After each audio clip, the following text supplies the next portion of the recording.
नमो तस्स भगवतो अरहतो सम्मा सम्बुद्धस्स वन्दामि सत्यं सब्बं सब्बटनेषु पठितिकं शारीरिक धातु महाबुद्धिं बुद्धरूपं सकलं सदा पूजा को लभते पूजां वन्दको पटिवन्दना यो सकीर्तिं सपपोति यो अमितनं न दुभ्यति येतेन सस्सवाज्येन होतु ते जयमङ्गलं ते।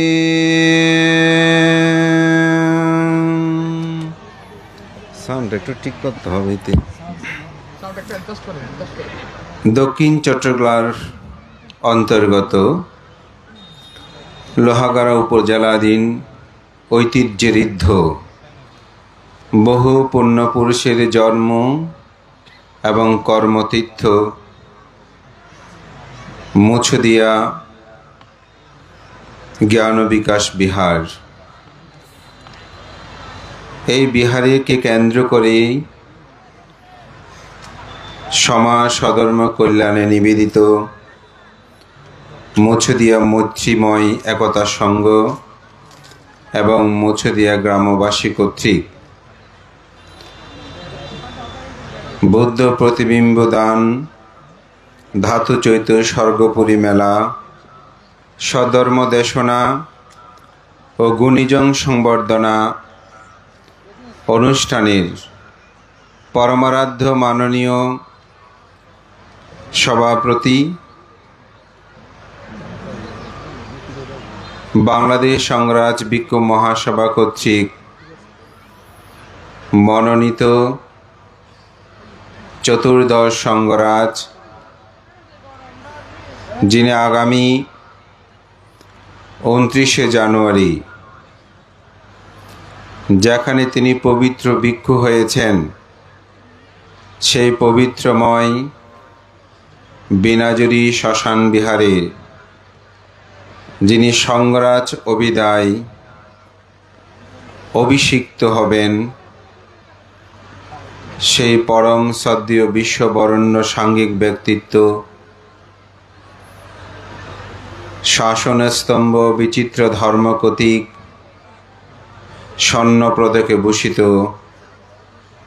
পরম সদ্য মহামান্য সংঘরাজ পণ্ডিত ভদন্ত ধর্মপ্রিয় মহাতের মহোদয়। এই অনুষ্ঠানের উপস্থিত মহামান্য উপসংঘরাজ, যিনি অত্র অঞ্চলের সুদীর্ঘকাল সময় শাসন সদ্ধর্ম প্রচার রক্ষায় অনন্য ভূমিকা রেখেছেন, সদ্ধর্মনিধি পরম সদীয় ধর্মদস্যু মহাতের মহোদয়।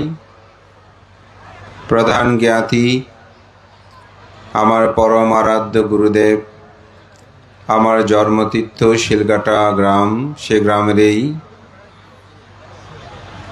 একমাত্র প্রতিষ্ঠান শিলগাটা পরিনির্বাণ বিহারের আজীবন বিহার অধ্যক্ষ, বহু প্রতিষ্ঠানের প্রতিষ্ঠাতা, বিনয়শীল সাঙ্গিক ব্যক্তিত্ব, আমার পরম আরাধ্য বিমুক্তিবাদী বিদর্শনাচার্য পরম শ্রদ্ধেয় রত্নপ্রিয় মহস্তবীর মহোদয়, উপস্থিত কথাশিল্পী পরম শ্রদ্ধেয় দীপঙ্কর মহস্তবীর মহোদয়, পরম শ্রদ্ধেয় সুদেশক শুদ্ধানন্দ মহাতের মহোদয়, আজকের অনুষ্ঠানের উপস্থিত মাননীয় মহান ভিক্ষু সংঘ, সংঘের প্রতি বিনম্র চিত্তে শ্রদ্ধা অর্ঘ্য বন্দা নিবেদন করছি। আপনাদের সকলের প্রতি মৈত্রী চিত্তে পুণ্যদান এবং আশীর্বাদ জ্ঞাপন করছি। ধাতু চৈত্য স্বর্গপুরী মেলা, এটি আমরা ছোটবেলা থেকে অনেকে দেখছি, কিন্তু কেন কি কারণে, বৌদ্ধ সাহিত্যের সাথে এর সম্পর্ক কতটুকু, এটা আমি মনে করি অনেকেই আমরা সেটা জানি না। আমি বৌদ্ধ সাহিত্যের সাথে এই ধাতু চৈত্য স্বর্গপুরী মেলাগুলো কেমন সম্পর্কযুক্ত, সে বিষয়টা নিয়ে একটু আলোচনা করব। মহাকারণিক তথাগত বুদ্ধ যখন এই ধরাধামে অবস্থান করছিলেন, স্বধর্ম প্রচারী জেতবন বিহার থেকে বিভিন্ন জায়গায় তিনি ছুটে যেতেন। তখন অনেক উপাসক উপাসিকা জেতবন বিহারে আসলে অনেক সময় বুদ্ধের দেখা পেত না। তারা অনেকে মনকষ্ট নিয়ে যেত, অনেকে নিজেকে দুর্ভাগা মনে করত যে আমি বুদ্ধকে দেখার জন্য আসলাম, কিন্তু বুদ্ধের দেখা তো পেলাম না। আপনারা নিজেরাও অনেক সময় দেখবেন, কোনো গুণী ভিক্ষুকে যখন দেখার জন্য যান, দর্শন করার জন্য যান, পূজা করতে যান, যদি ওনাকে না পান, অনুপস্থিত থাকে, তখন নিজেকে অনেকেই দুর্ভাগা মনে করে। এরূপভাবে অনেকেই তারা প্রকাশ করত যে বুদ্ধের সাথে তো আমার দেখা হয়নি, বুদ্ধকে পূজা করার সুযোগটা আমার হলো না। এই কারণেই একদিন আনন্দসহ অন্যান্য দায়ক যারা ছিলেন, তৎকালীন সময়ে দায়িকা ছিলেন, সে অনাথপেণ্ডিক শ্রেষ্ঠী, বিশাখা প্রমুখ বুদ্ধের কাছে গিয়ে করজোড়ে বন্দনা নিবেদন করে আনন্দের মাধ্যমে একটি সুন্দর বিষয় সেখানে উপস্থাপনা হয়েছিল। আনন্দ তথাগত বুদ্ধকে বললেন, তথাগত বুদ্ধ, এখানে যে ভিক্ষু সংঘ সমাগত আছেন এবং অনেক দায়ক দায়িকাও সমাগত উপস্থিত হয়েছেন, তাদের মধ্যে একটা বিষয় এখানে উত্থাপিত হয়েছে। আপনি যখন জেতবন বিহারে থাকেন, অন্যত্রে যান, তখন আপনাকে কিভাবে উপাসক উপাসিকারা যখন বিহারে আসবেন, তখন কিভাবে আপনার পূজা করতে পারে? মহাকারণিক তথাগত বুদ্ধ সেই সময়ই বললেন, হে আনন্দ, হে ভিক্ষুগণ, ভিক্ষুণীগণ, উপাসক উপাসিকাগণ, মহাকারণিক তথাগত বুদ্ধকে তিনটি ভাবে পূজা করা যায় তথাগত বুদ্ধ যদি উপস্থিত না থাকে। সে তিনটি পূজা কি? একটি হচ্ছে পারিভূমিক চৈত্য হিসেবে পূজা করা যায়, আরেকটা হচ্ছে উদ্দেশিক চৈত্য হিসেবে পূজা করা যায়, আরেকটা হচ্ছে ধাতু চৈত্য হিসাবে তথাগত বুদ্ধকে পূজা করা যায়, তথাগত বুদ্ধ উপস্থিত না থাকলেও।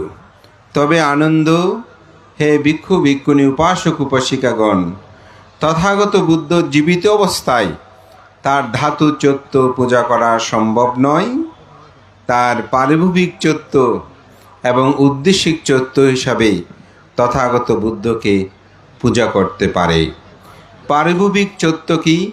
তথাগত বুদ্ধ যা ব্যবহার করেছেন, পরিভোগ করেছেন, সেগুলোকে উদ্দেশ্য করে যদি কেউ পূজা করে, সম্মান করে, গৌরব করে, প্রত্যুত্থান করে, তাতে বুদ্ধের পূজা হয়ে যায়।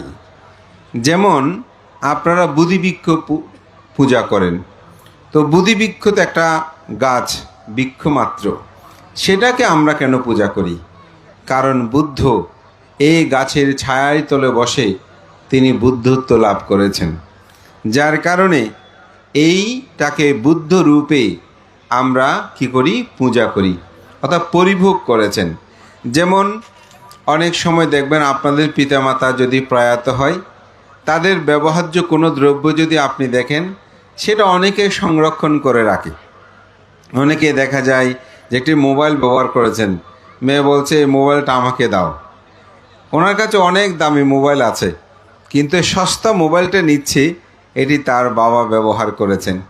অনেক সময় মায়ের শাড়ি, অনেক সময় মায়ের অমুক, কারণ তিনি সেটা ব্যবহার করেছেন। এটা যখন আমার হাতে আসবে, আমার কাছে থাকবে, মনে হবে যে এটা অনেক অমূল্য একটি সম্পদ আমার পিতার, আমার মাতার। এই বিষয়টাকে যখন আপনি একটু উপলব্ধি করতে পারবেন, তখন বুদ্ধ যে যাহা পরিভোগ করেছেন, ব্যবহার করেছেন, সেগুলো যে কত গুরুত্বপূর্ণ এটি আপনি সহজেই অনুমান করে নিতে পারবেন। তো বুদ্ধ সেজন্য বললেন যে পারিভূমিক চত্ব হিসাবে বুদ্ধকে পূজা করা যায়। দ্বিতীয় যেটা উদ্দেশিক চত্ব, যেমন একটু আগে বুদ্ধ প্রতিবিম্ব আপনার উৎসর্গ অর্থাৎ বুদ্ধ মূর্তি। আসলে কি আমরা কোনো মূর্তিকে পূজা করি? বুদ্ধরা কি মূর্তির পূজারী? তাহলে এত বড় বড় বিশাল বুদ্ধ প্রতিবিম্ব কেন প্রতিষ্ঠিত হচ্ছে? যদি আমরা বুদ্ধ মূর্তি পূজা না করি, তাহলে সেগুলো প্রতিষ্ঠিত করার কারণ কি? মূলত এটা হচ্ছে একটা উদ্দেশ্য। আমরা কখনো বুদ্ধকে পূজা অর্থাৎ বুদ্ধের প্রতিবিম্বকে আমরা পূজা করি না, আমরা পূজা করি বুদ্ধকে। এটা একটা উদ্দেশ্য মাত্র। যেমন বাংলাদেশে বহু জায়গায় শহীদ মিনার আছে, আমরা কি শহীদ মিনারের কংক্রিট যেগুলো আছে, এদেরকে কি আমরা শ্রদ্ধা নিবেদন করি শহীদ দিবসে? আমরা মূলত শহীদদেরকে শ্রদ্ধা জ্ঞাপন করা হয়, এটি মাত্র একটি সিম্বল, প্রতীক। ঠিক বুদ্ধ প্রতিবিম্বগুলো হচ্ছে একটি প্রতীক মাত্র। এটা কিন্তু বুদ্ধ মনে করে আমরা তাকে পূজা করছি না। এজন্যই আমরা বুদ্ধাং প্রতিবিম্বাং বন্ধামি বা বুদ্ধা প্রতি মূর্তি বন্ধামি বলি না, আমরা বলি বুদ্ধাং বন্ধামি, অর্থাৎ বুদ্ধকে পূজা করি। এটা একটা প্রতীক, উদ্দেশ্য। এজন্য আপনি বুদ্ধ প্রতিবিম্ব ছাড়াও যদি বুদ্ধকে বন্দনা করেন, সেই বন্দনা বা পূজা করেন, সে পূজা কিন্তু হবে। এই জন্য এটাকে বলা হয় উদ্দেশিক চত্ব হিসাবে তথাগত বুদ্ধকে বন্দনা নিবেদন করা। তৃতীয় যেটা, সেটা হচ্ছে শারীরিক ধাতু চত্ব। শারীরিক ধাতু চত্ব কি? মহাকারণিক তথাগত বুদ্ধ পরিনির্বাপিত হওয়ার পর তার যে দেহ অবশিষ্ট ছিল, এটাকে বলা হয় ধাতু। এবং বুদ্ধের পরিনির্বাণের পর এই ধাতুসমূহ নিয়ে কিন্তু অনেক ঘটনা সংঘটিত হয়েছে। এমনকি 7 জনে 7ভাবে 7টি রাজ্যের দলবদ্ধগত হয়ে এই ধাতুসমূহ নেওয়ার জন্য যুদ্ধের দ্বার প্রান্তে গিয়েছিল। কিন্তু সৌভাগ্যক্রমে দোরণ ব্রাহ্মণ নামক এক ব্যক্তি, তিনি সেগুলো সমভাবে বন্টন করে দিয়ে তিনি তার মহা সমস্যার সমাধান করেছিলেন। এবং রাজা অজাতশত্রু, তিনি এই সমস্ত ধাতুসমূহ মহাকাশ্যপ মহস্তবীরের মাধ্যমে ঋদ্ধিপ্রভাবে সমগ্র ধাতুসমূহ আবার একত্রিত করে সেই ধাতুসমূহ পর্বত গুহার মধ্যে সেখানে নিধান করেছিল, অর্থাৎ একসাথে সংরক্ষণ করেছিল। বুদ্ধের পরিনির্বাণের 218 বছর পর সম্রাট অশোক, তিনি মুঘলিপুত্র তিস্রস্তবীরের অনুপ্রেরণায় সেই ধাতুসমূহ নিধানযোগ্য জায়গা থেকে নিয়ে তিনি 84,000 ধাতু চত্ব বিহার একসাথে নির্মাণ করে বুদ্ধের ধর্ম দর্শনকে বিশ্বব্যাপী প্রচার প্রসারে অনন্য ভূমিকা প্রতিপালন করেছেন। এই ধাতুসমূহ 84,000 চত্বে এই ধাতুসমূহ প্রতিস্থাপিত করা হয়েছে বলে আমরা ত্রিপিটক সাহিত্যে আমরা সেটা কিন্তু শুনতে পাই বা দেখতে পাই। তো যার কারণে এই ধাতুসমূহকে 3টি ভাবে বিভক্ত হয়। স্বর্গপুরী মেলা বা মেলাটা কিভাবে আসছে? তো এখানে এই ধাতুর সাথে মেলার একটা সম্পর্ক যুক্ত আছে, যে বুদ্ধের পূজার সাথে।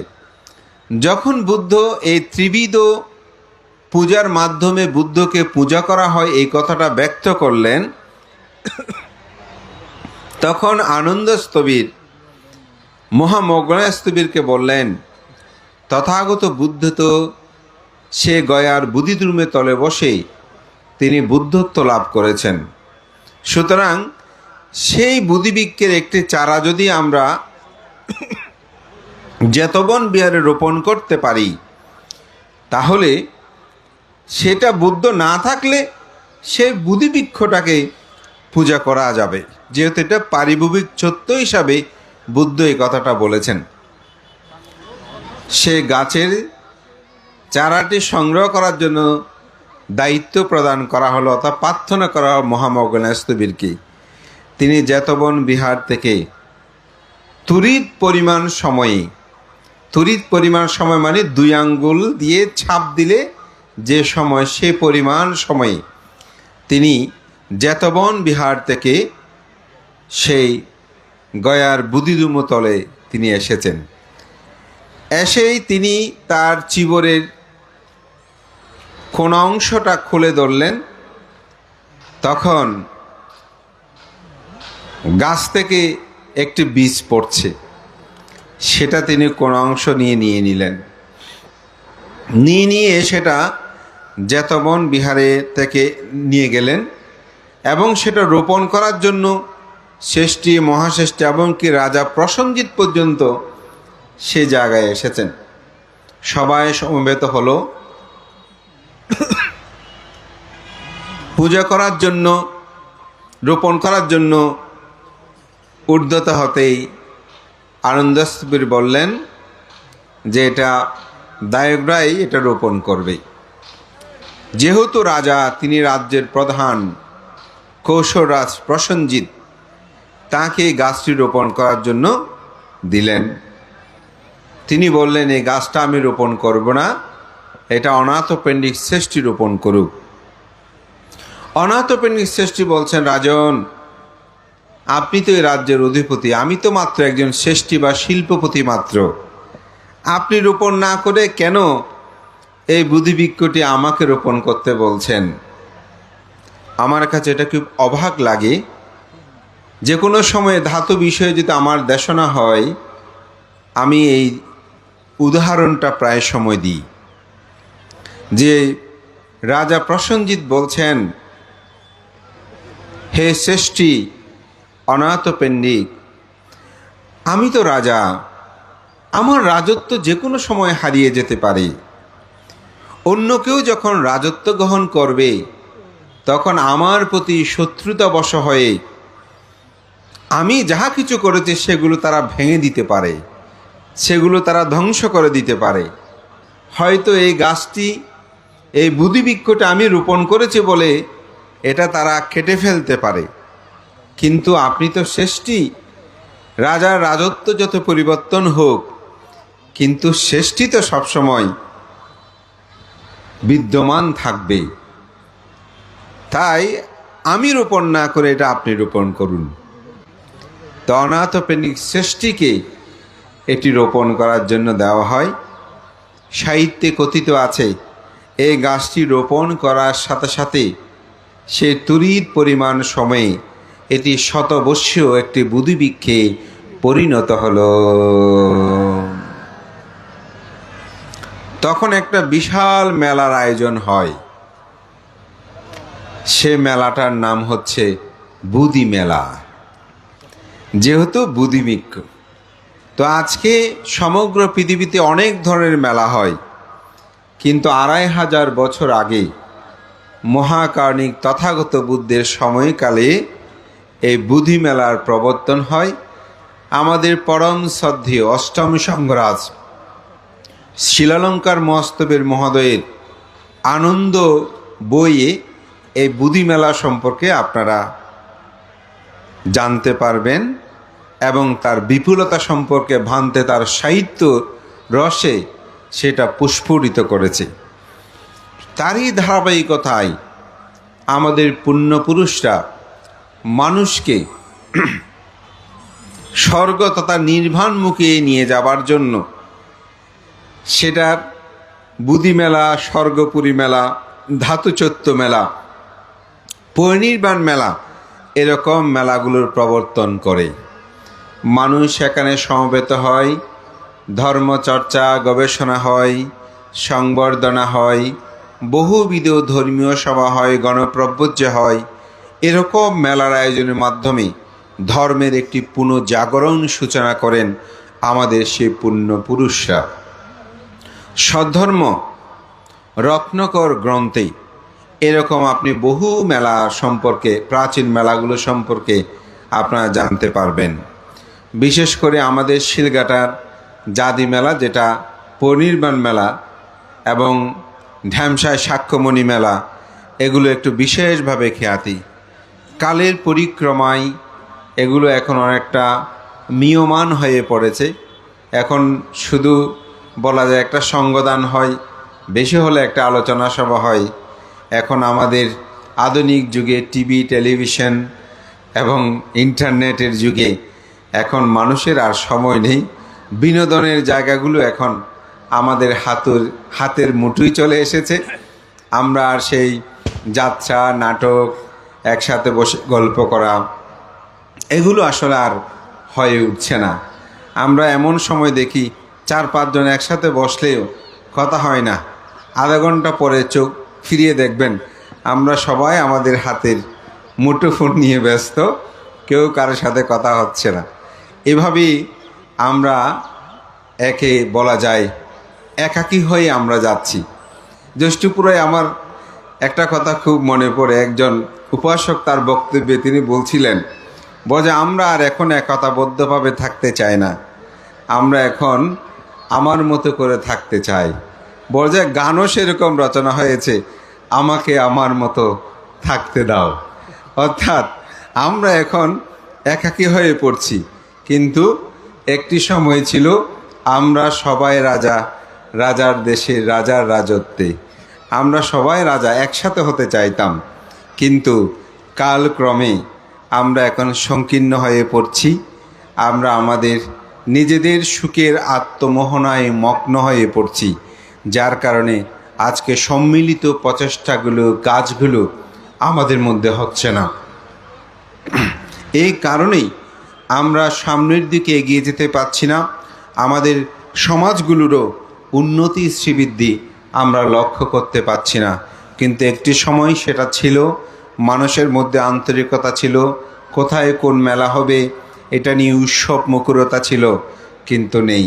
তো এমনই সময়ে আমি মনে করি আজকে মছদিয়া মৈত্রীময় একতা সংঘ প্রায় বলা যায়, যদি 90 সাল হিসাব করা হয়, 35 বছর পরে এই সংঘের মাধ্যমে আমি মনে করি আজকে এই মছদিয়ে একটি নবজাগরণ সূচনা হয়েছে। এটাকে আমি সাধুবাদ জানাই। ইতিমধ্যেই আমাদের নারীচা ধাতুচত্ব কমপ্লেক্সে সেখানেও গত বছর থেকে ধাতুচত্ব মেলা এবং গুণীজন সম্বর্ধনা এবছরও আগামী 22 তারিখ এবং 23 তারিখ জানুয়ারিতে সেখানে উদযাপন হতে যাচ্ছে। আমি মনে করি আমাদেরকে অবশ্যই এরকম ধর্মীয় চর্চা গবেষণার মাধ্যমে আমাদের সমাজকে সামনের দিকে এগিয়ে নেওয়ার জন্য আমাদের কাজ করতে হবে। এটি প্রত্যেক জায়গায় হোক, এটা আমাদের একে অপরের মধ্যে প্রতিযোগিতা হোক, আমরা কে কত সুন্দর করে করতে পারি, একে অপরের মধ্যে আন্তরিকতাগুলো আমরা প্রবৃদ্ধি করতে পারি। আমি মনে করি এর মাধ্যমে আমাদের সমাজ সধর্মের জাগরণ ঘটবে। স্বর্গপুরী মেলাটা বিশেষ করে রামু মিঠাচড়ি বনবিহারে, এটা আমার কয়েকবার দেখার সৌভাগ্য হয়েছে। তো সেখানে স্বর্গপুরীর মধ্যে তাদের মেলাগুলোতে কীর্তন সহকারে অনেকে সেখানে প্রদক্ষিণ করে এবং সেগুলোর মধ্যে অনেকগুলো অর্থবহ বিষয় থাকে। সেখানে কেউ মদ খেয়ে নাচানাচি করছে, মদ এমনি খায়নি, তবে মদ খেয়ে যেরকম ভঙ্গিমা করে, আর কেউ পাগল হয়ে ঘুরছে, কেউ একেবারে মুখে বানরের মতন হয়ে বানর সেজে ঘুরছে, কেউ বাঘ হয়ে ঘুরছে, কেউ কাউকে ভয় দেখাচ্ছে, আবার কেউ ভিক্ষু হয়ে ঘুরছে, কেউ ব্রাহ্মণ হয়ে, কেউ টুপি দিয়ে সেই মৌলবি সেজে সেখানে ঢুকছে। তো আমার পাশে বসা শিলমিত্রকে বলছিলাম যে এগুলোর আসলে অর্থবহটা কী। তো তিনি আমাকে খুব সুন্দরভাবে ব্যাখ্যাগুলো দিয়েছেন। বলে যে ভান্তে, এই জগৎ সংসারে কেউ পাগলের মতো জীবন করছে, কেউ পশুর মতো ওই বাঘ হিংস্রের মতো জীবন যাপন করছে, কেউ সাধু সৎপুরুষ হয়ে চলছে, কেউ সংসারে ওখানে স্বামী স্ত্রীও সাজে একদম নতুন বরকনের মতন করে, কেউ বরকনে হয়ে এইভাবে জীবন করছে। এগুলো ঘুরতে ঘুরতে ঘুরতে ঘুরতে এক একভাবে এক সময় তারা কেউ স্বর্গের মধ্যে গিয়ে উপনীত হয়। তো স্বর্গে যাওয়াটা সহজ না, ওখানে অনেক প্যাচ করে দে, অনেক সময় এক জায়গায় বারবার ঘুরি। এই ভবচক্রেও আমরা এরকম বারবার ঘুরছি। বুদ্ধের ধর্ম দর্শন, বুদ্ধের কথাগুলো এই ভবচক্রে যে বারবার ঘুরে কীভাবে, এগুলো বোঝানোর জন্যই আমাদের পুণ্যপুরুষরা এই স্বর্গপুরী মেলার আয়োজন করেছেন। মানুষ কিভাবে এখানে ঘুরতেছে, কেউ এক জায়গায় বারবার ঘুরি, বুদ্ধি না থাকলে সে সেখান থেকে প্যাচঘর থেকে আর বের হতে পারে না। অনেক সময় এগুলো কঠিন করে দেয়। যেমন আমার সাধন পীঠ সাক্ষ্যমণিতে আমাদের 12 দিন ভিক্ষু পরিবেশগত মস্তব্য অনুষ্ঠান আমরা করেছিলাম। তো প্রথম 2-1 দিন কঠিন করে দিয়েছে, সহজে কেউ যেতে পারে না, ওখানে ঘুরছে শুধু। তো পরে আমি ওনাকে বললাম, একটু কঠিন করে দিলে হবে না, এখানে শহর সবাই ব্যস্ত, এখন আপনি এত কঠিন করে দিতে স্বর্গে যেতে পারবে না, মোটামুটি একটু সহজ করে দেন যাতে স্বর্গে যেতে পারে। বোঝে বাদে স্বর্গে যাওয়াটা তো সহজ না, তবুও মোটামুটি যখন একটু সহজ করে দিল তখন সবাই মোটামুটি যেতে পারছে। তো কথাটা হচ্ছে এটাই যে এই ভবচক্রে যদি প্রজ্ঞা না থাকে, জ্ঞান না থাকে, তাহলে তার পক্ষে স্বর্গে যাওয়াটা সম্ভব নয়। জ্ঞান দিয়ে, প্রজ্ঞা দিয়ে এই ভবচক্রে পার হওয়ার জন্য, আমাদের জীবনটাকে অতিবাহিত করার জন্য এটা একটি প্রতীকী হিসাবে এখানে তুলে ধরা হয়েছে। মানুষ যাতে অনেক সময় আসলে আমি নিজেও কয়েকবার গভীর রাতে, যেহেতু সারাদিন সেখানে অনুষ্ঠান হতো, অনেকবার মানুষজন না থাকলেও অনেক সময় ঘুরতাম। তো ঘুরতে ঘুরতে যখন ওই স্বর্গের উপর উঠতাম একটা আনন্দ লাগতো যে না, আমি ঘুরে আসতে পেরেছি। এটার মধ্যে একটা প্রীতি ভাব। আপনি যে এখানে ঘুরলেই স্বর্গে চলে যে গেছেন তা কিন্তু নয়, এটি প্রতীকী হিসাবে দিয়েছেন আমাদের প্রজন্মের ছেলে মেয়েগুলো সেখানে। এবং আরেকটি সবচেয়ে বড়, এখানে একটা স্মৃতি হয় যদি আপনারা সঠিকভাবে সেখানে ঘুরেন, বা এটা যারা নিয়ন্ত্রণ করছেন বা পরিচালকের দায়িত্ব, আপনি যদি হাত জোর করে ইতি পিছো ভগবা রহং সম্মা সম্বুদ্ধ বিদ্যাচারণা সম্পন্ন সুগাত লোকবিদ অনুত্তর পুরিষ ধম্ম সারথি এরূপ বলে স্বাখ্যাত সুপ্রতিপন্ন অথবা সূত্রপাঠ করে করে যে আপনি ঘুরেন, আপনার মধ্যে বুদ্ধানুস্মৃতি, ধম্মানুস্মৃতি, সাংঘানুস্মৃতি, এই স্মৃতিগুলো আপনার মধ্যে জাগ্রত হবে, আপনার মধ্যে পূর্ণ হবে। তবে ওখানে গিয়ে যদি চিৎকার চেঁচামেচি করেন, হই হই হাই এদিকে আসো ওদিকে আসো, তাইলে হবে না। তো সংসার ধর্ম এরকম, কেউ হই হাই করে কিন্তু আর কেউ নীরবে নির্বাণমুখী স্বর্গমুখী কাজ করে। তো সেজন্য আসলে আপনার করার উপর নির্ভরশীল। এখানে আয়োজকরা সুন্দর আয়োজন করেছে, কিন্তু যেটা আপনি সঠিকভাবে ব্যবহার করতে না পারেন, সঠিকভাবে যদি সেটা প্রয়োগ করতে না পারেন, তার জন্য আয়োজক দায়ী কিন্তু নয়। এজন্য সঠিকভাবে যদি আপনি সেরকম স্মৃতি সহকারে করেন, যতক্ষণ ঘুরেন ততক্ষণ তো এটা পূর্ণ হয়, ততক্ষণ তো মনের মধ্যে একটা চিত্তের প্রসন্নতা থাকে। তা আমি সেজন্য বলবো, আমাদের পুণ্যপুরুষ বহু চিন্তা করে এই সমাজকে স্বধর্মের পথে নিয়ে যাওয়ার জন্য তারা এই স্বর্গপুরী মেলা প্রবর্তন করেছেন। তবে বৌদ্ধদের কাম্য স্বর্গ নয়। কেন স্বর্গ নয়? কারণ স্বর্গে গেলেও সেখানে কি আছে? চ্যুতি আছে। অর্থাৎ স্বর্গের মধ্যে কতদিন থাকতে পারবেন তার একটা হিসাব আছে। যে পরিমাণ পুণ্য করবেন সে পরিমাণ স্বর্গের মধ্যে থাকতে পারবেন, আবার নয়তো স্বর্গ থেকে চ্যুত হয়ে আসতে হবে। রবীন্দ্রনাথের একটা সুন্দর কথা আছে, এই স্বর্গ নরকের কথাটা দিয়ে অর্থাৎ মৃত্যুলোকের কথাটা দিয়ে স্বর্গমুক্ত নিয়ে তার একটা অসাধারণ, যেন এটা বুদ্ধ দর্শনটাকে তিনি এখানে প্রস্ফুটিত করেছেন। তিনি বলেছেন, এই অনন্ত চরাচরে স্বর্গমত্ত ছেড়ে, সবচেয়ে পুরাতন কথা, সবচেয়ে গভীর ক্রন্দন, যেতে নাহি দেব হায়, তবু যেতে দিতে হয়, তবু চলে যায়। এই এখানে বুদ্ধের একটি দর্শন কিন্তু প্রস্ফুটিত হয় যে আপনি স্বর্গের মধ্যে যান, সেখান থেকেও চ্যুত হতে হবে। আপনি যদি মর্ত্যলোকে আসেন অর্থাৎ মানুষ হিসেবে জন্মগ্রহণ করেন, এই পৃথিবীতে আসেন, এখানেও আপনাকে চ্যুত হতে হবে। এই জন্যই বলছে এই অনন্ত চরাচরে স্বর্গমত্ত ছেড়ে, সবচেয়ে পুরাতন কথা, সবচেয়ে গভীর ক্রন্দন, যেতে নাহি দেব হায়, তবু যেতে দিতে হয়, তবু চলে যায়। এটি জগতের সত্যতা। এই জন্য স্বর্গ বুদ্ধদের জন্য কাম্য নয়। বুদ্ধদের কাম্য হচ্ছে কি? নির্বাণ। কেন?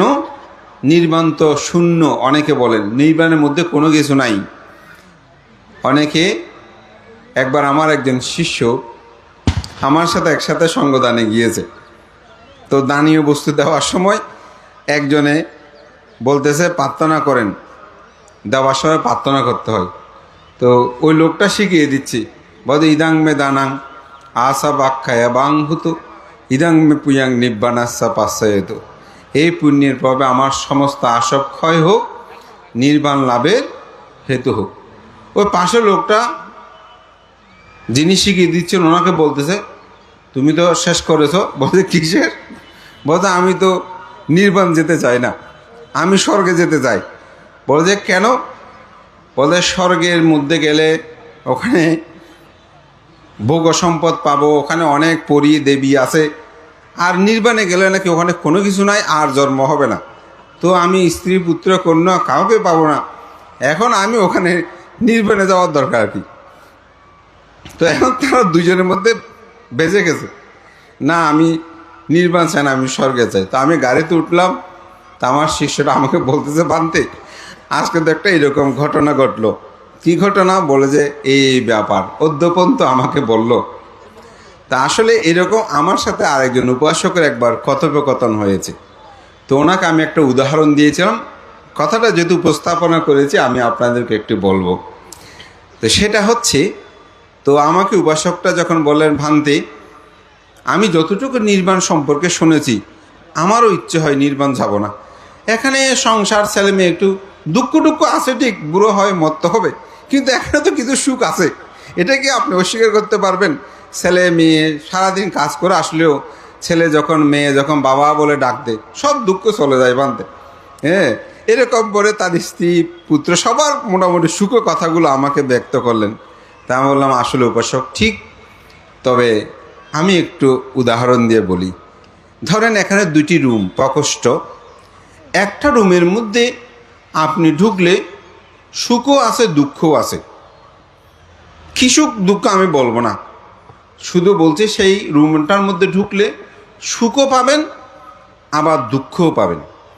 আর একটা রুম আছে, এই রুম এমনভাবে তৈরি করা হয়েছে এখানে শুধু সুখ আর সুখ, কোনো দুঃখ নাই।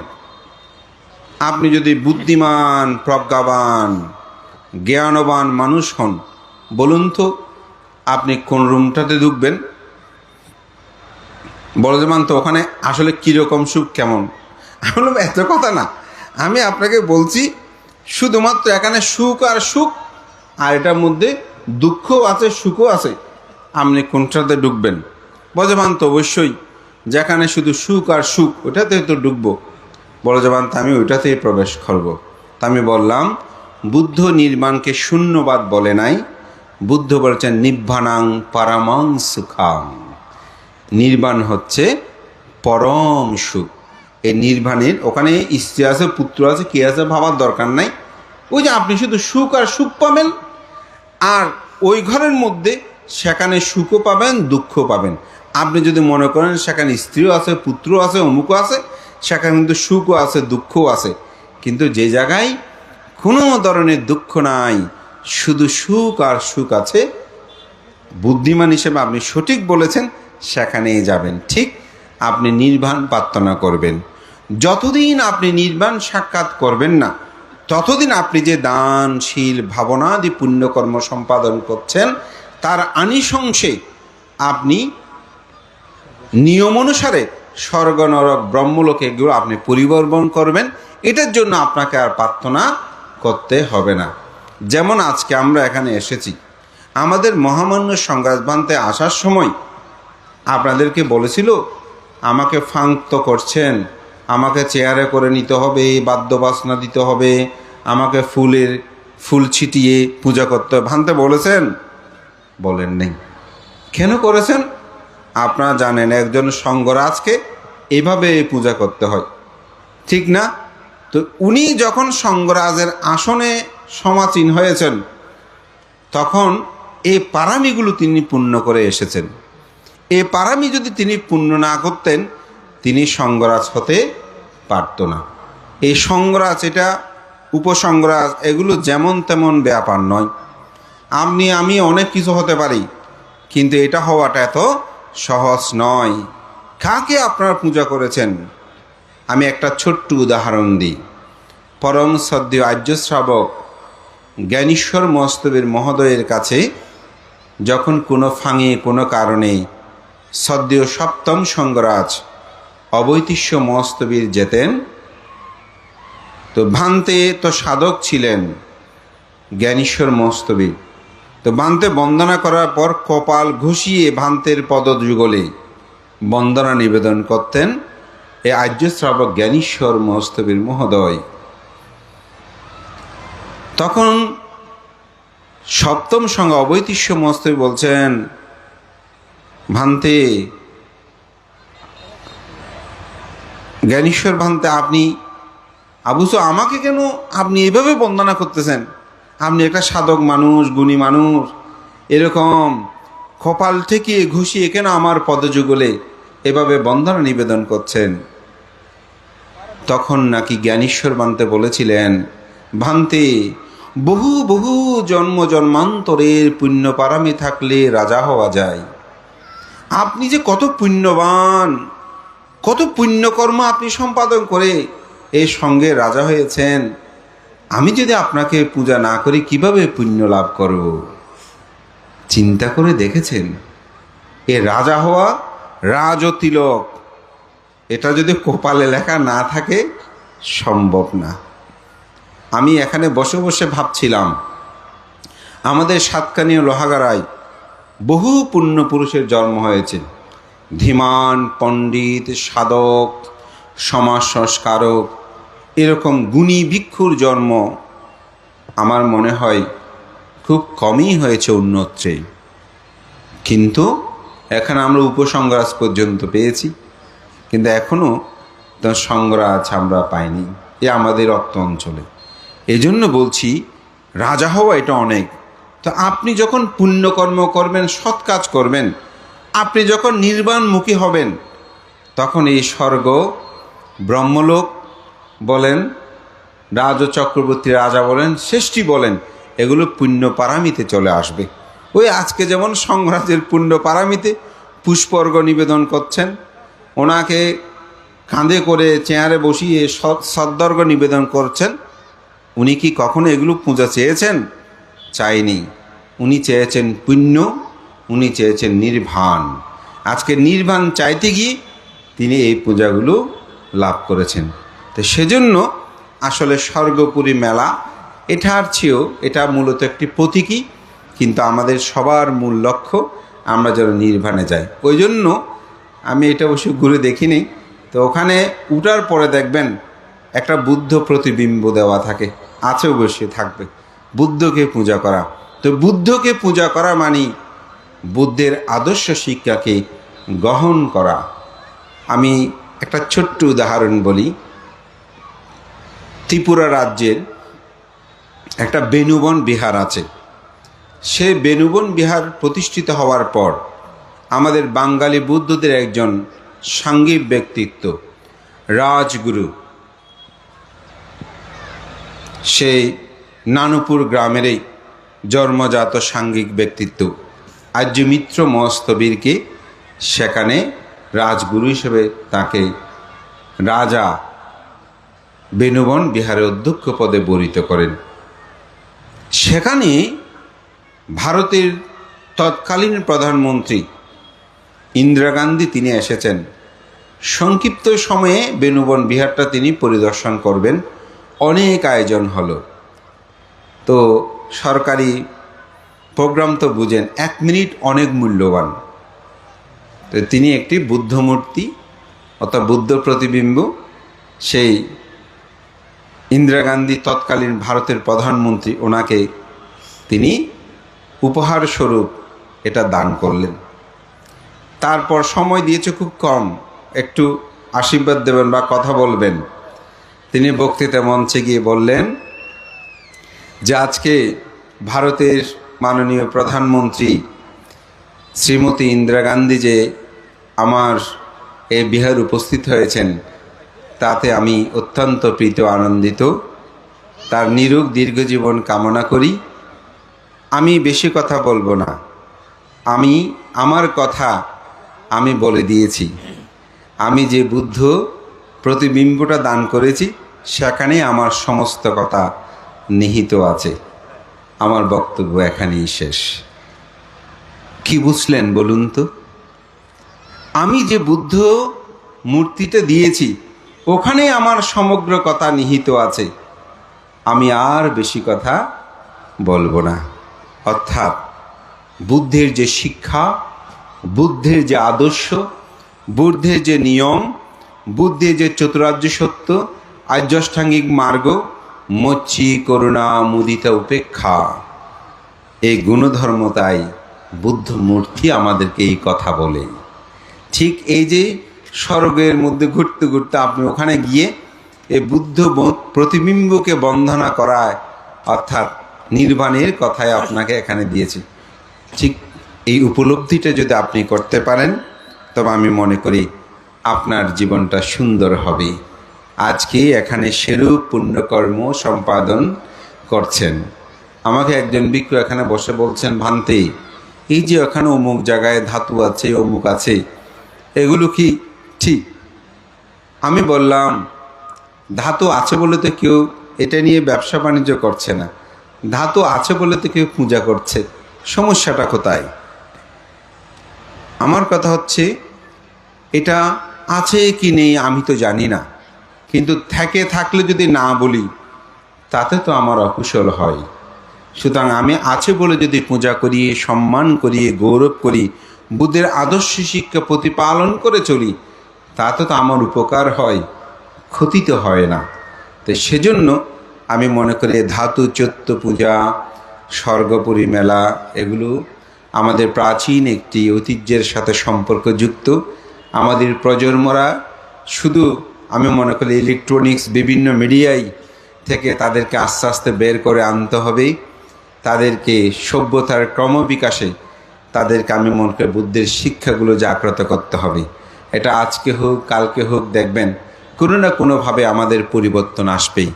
এবং সাথে সাথে আজকে এখানে সমাজ সধর্মের কল্যাণে যারা নিবেদন কাজ করছেন তাদেরকেও আজকে পূজা করা হয়েছে।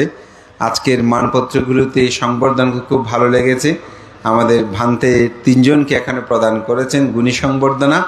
সেখানে তাদের জীবনীগুলো সংক্ষিপ্ত আকারে একেবারে বাণীবদ্ধ করে সেগুলো আবৃত্তি করার মাধ্যমে, সেগুলো এখানে উচ্চারণ করার মাধ্যমে তাদেরকে প্রদান করেছেন। আমি মনে করি এটা একটি সংবর্ধনা, কী কারণে কেন দিয়েছি তার জীবনীটা তুলে ধরা। তাতে সংক্ষিপ্তভাবে হলো আমাদের প্রজন্মরা সেই শিক্ষা লাভ করবেন। বুদ্ধ বলেন, পূজা কর দাবাতে পূজা, বন্ধাকু পাঠি বন্ধনা, ইও সাকৃতিং সপাপ্যতি, ইও মিথ্যানাং নাদব্যাতি। যারা পূজনীয় ব্যক্তির পূজা করে, গৌরব করে, সম্মান করে, প্রত্যুত্থান করে, তারা প্রতি পূজা প্রতি সম্মান লাভ করে। আজকে আপনারা সেই পূজা অর্ঘ্য করেছেন। সাথে সাথে গ্রাম রক্ষায় যারা অনন্য ভূমিকা রাখছেন, আমাদের এখানে দেখেন প্রায় তরুণ, তাদেরকে আজকে আপনারা সংবর্ধিত করেছেন। আমার খুব ভালো লাগছে যে তাদেরকেও সাথে নিয়ে আসতে হবে। তাই আজকে এই মৎস্যদিয়া গ্রামবাসী এবং মৎস্যদিয়া মৈত্রীময় একতা সংঘ তাদের এই সুন্দর আয়োজনকে সাধুবাদ জানাই।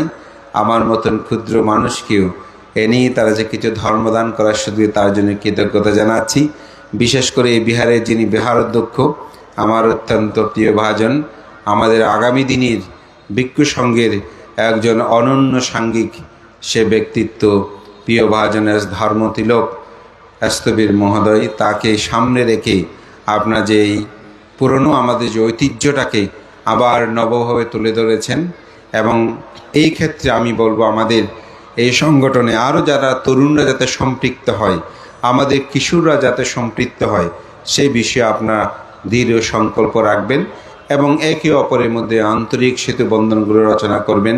যেখানে যে অনুষ্ঠান করুক না কেন, আমি বলবো আমরা যদি একতা থাকি, ঐক্যবদ্ধ থাকি, আমাদের সমাজ সধর্মের জন্য অবশ্যই কাজ হবে।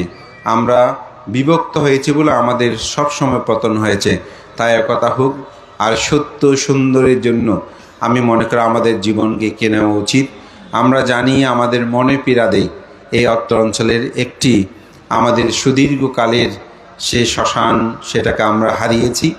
তবে যেহেতু বুদ্ধের শিক্ষা কোনো ঝগড়া নয়, কোনো রোগ মারামারি নয়, কাটাকাটি নয়, মৈত্রী বলেই জগতে বুদ্ধ তার ধর্মকে প্রচার করেছেন।